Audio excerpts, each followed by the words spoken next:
अस्सलाम वालेकुम। हमारा न्यू क्वेश्चन है -2 + 2 iota multiply by 1 minus iota. ठीक है, तो अब यहाँ पे देखें, यहाँ पे आपके पास ये क्वेश्चन गिवन है प्रोडक्ट फॉर्म में। तो सबसे पहले आपको ये सॉल्व करना है। ठीक है, क्योंकि जो आपके पास पोलर फॉर्म में हमें चेंज करना पड़ता है, तो पोलर फॉर्म के लिए आपके पास कॉम्प्लेक्स नंबर में सिर्फ फर्स्ट एक टर्म होते हैं या तो दो टर्म होते हैं। आपके पास प्रोडक्ट फॉर्म में नहीं हो सकता, उसको आप सॉल्व नहीं करेंगे। डिवाइड में होगा, उसे भी आप नहीं कर सकते हो। तो इसके लिए क्या होगा, पहले आपको वो सॉल्व करने होंगे, चाहे प्रोडक्ट में हो या मल्टीप्लाई में हो। पहले आप उसे सॉल्व करेंगे। जब आपके पास एक टर्म इस तरह, एक टर्म या एक से दो टर्म आ जाए इस तरह, टू, एक रियल होना चाहिए, एक इमेजिनरी होना चाहिए, इसके अलावा आपके पास और वैल्यू नहीं होना चाहिए। ये भी नहीं हो सकता आपके पास दो इमेजिनरी दो रियल पार्ट, इस तरह नहीं, एक इमेजिनरी पार्ट होना चाहिए और एक रियल पार्ट होना चाहिए। ठीक है, तब आप इसको क्या करते हो, सॉल्व कर सकते हैं। तो सिंपली पहले इसको हम चेंज करेंगे। तो चेंज करना आसान है क्योंकि दोनों मल्टीप्लाई है। तो मल्टीप्लाई करेंगे, सबसे पहले हमने लेट लिए, इस क्वेश्चन को z के इक्वल ले ली। अब इसको हम सॉल्व करेंगे। जो आपके पास क्या है, सबसे पहले हमने क्या किया, -2 को लिया, -2 को फर्स्ट ब्रैकेट के साथ, सेकंड ब्रैकेट के साथ मल्टीप्लाई किया। ठीक है, फिर सेकंड वैल्यू को लिया हमने, सेकंड ब्रैकेट के साथ क्या किया, मल्टीप्लाई किया। तो ये आप सबको मालूम है, मल्टीप्लाई इसका इतना मुश्किल नहीं है। पहले अब -2 को 1 से करेंगे तो क्या आ जाएगा, -2 आ जाएगा, माइनस माइनस प्लस हो जाएगा। ठीक है, 2 को आयोटा से करेंगे 2 आयोटा आ जाएगा, प्लस प्लस प्लस 2 आयोटा को 1 से करेंगे 2 iota, plus minus minus 2 iota को आयोटा से मल्टीप्लाई करेंगे तो 2 आयोटा स्क्वायर आ जाएगा। ठीक है, यहाँ तक। इसके बाद -2 इसी तरह आ गया।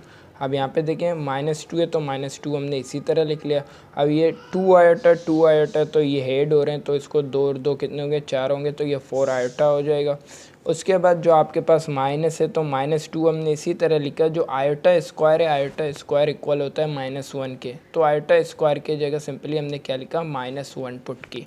ठीक है, तो अब यहाँ पे -2 4 आयोटा तो इसी तरह हमने लिखा।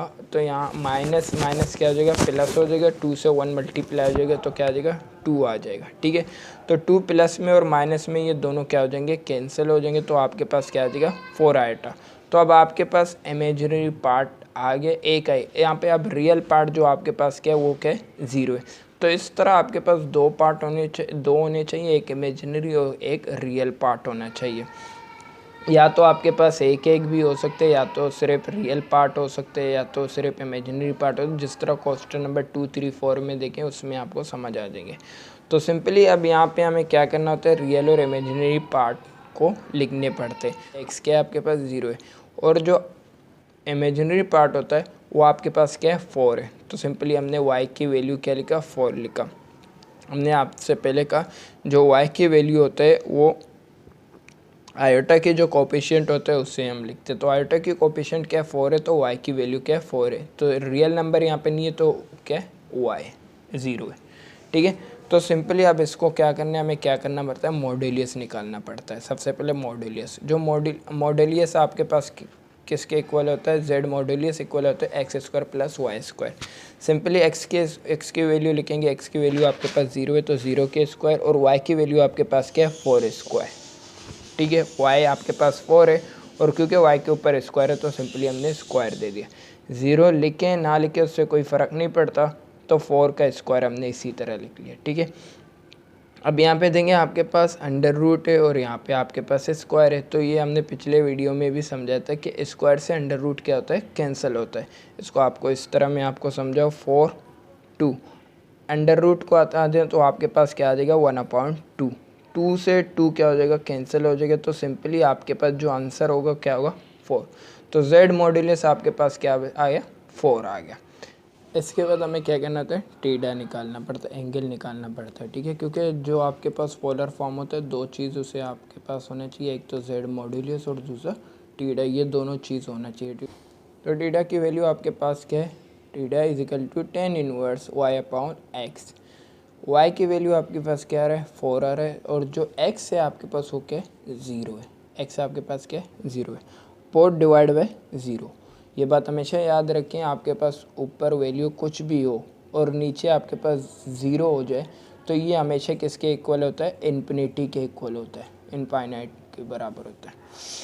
तो इसके बाद जो आपके पास अगर फॉर एग्जांपल इस तरह आ जाए, ज़ीरो ऊपर आ जाए और नीचे कोई वैल्यू हो, तो ये हमेशा ज़ीरो के इक्वल होता है। इन दो बातों को याद रखें, जब आपके पास नीचे ज़ीरो हो जाए, अपाउंड में ज़ीरो हो जाए तो इनफाइनाइट होगा, और आपके पास जो ऊपर ज़ीरो हो जाएगा तो नीचे कोई भी वैल्यू हो वो किसके इक्वल हो जाएगा, ज़ीरो के इक्वल। तो ये बात याद रखें। तो यहाँ पे भी 4/0 है, तो डिवाइड में आपके पास ज़ीरो आ रहा है, तो ये किसके इक्वल होगा, इनफाइनाइट के इक्वल होगा। तो tan इनवर्स इनफाइनाइट किसके बराबर होता है, 90 के इक्वल होता है। tan इनवर्स इनफाइनाइट किसके इक्वल होता है, 90 डिग्री के इक्वल होता है। ठीक है, अब यहाँ पे हमने आपसे ये कहा था, जब आप देखेंगे कि यहाँ टीडा निकालेंगे, उसके बाद आपको ग्राफ पे चेक करना पड़ेगा ये कौन से कोऑर्डिनेट में आएगा। ठीक है, फर्स्ट और फोर्थ में आएगा चेंज नहीं होगा, सेकंड और थर्ड में चेंज होगा। ठीक है, तो अगर आपको याद है तो x की वैल्यू हमारे पास क्या था, 0 आया था। ठीक है, x की जो वैल्यू था, x की वैल्यू हमारे पास क्या रहा था, 0 आ रहा था, और जो y की वैल्यू वो क्या रहा था, 4 आ रहा था।